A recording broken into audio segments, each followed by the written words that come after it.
So I'm going to show you how to insert a graph into your Google Doc.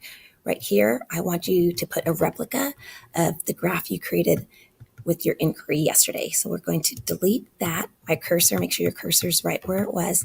And I'm going to insert chart. I'm going to choose a line chart since that's the type that we used yesterday when we created our results.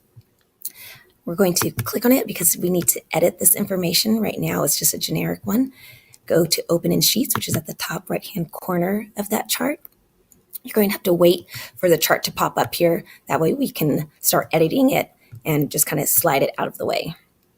So I'm going to wait a second and the chart should pop up right there. So I'm going to click on it and just slide it out of the way so that I can edit my information, my data.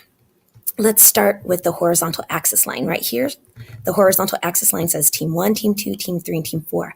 But in our inquiry, the horizontal axis line, we had it labeled with the number of spacers. So I'm going to put the number of spacers here where it says team 1 through team 4. We started off with 0 spacers. So I'm going to put 0 spacers and then 1 spacer all the way up to 6 spacers since that's the most that we did.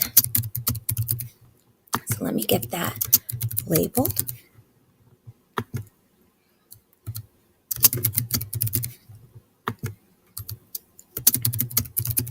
And 6 spacers. Don't forget the 0 because we did test the effects of 0 spacers.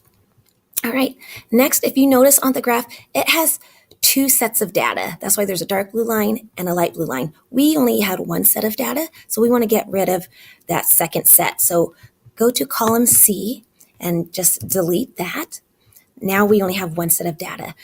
In this example, this set of data represents the period. We know that when we had the spacers, we were testing it by how many washers it took to break the force. So our blue line is actually going to represent the number of washers. So where it says period 1, we want to label that as the number of washers.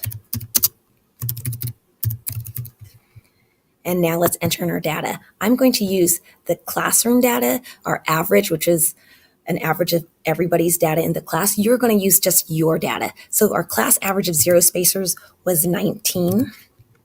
And then for 1, it was 11, 2 was 8, and 3 was 6.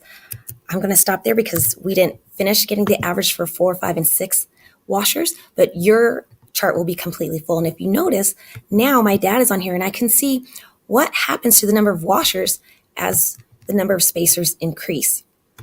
The last thing we need to do is change the title. This says point scored, which doesn't make sense for the graph that we are trying to create. Whenever you're trying to think of the title, I would go back to your testable question because that tells you what it is that the reason why you're having the inquiry. Our testable question was, how does distance affect the force of attraction between 2 magnets? That's what this graph shows, so that's going to be my title. When you click on it, it'll already highlight. So click on it again and it'll pop up here.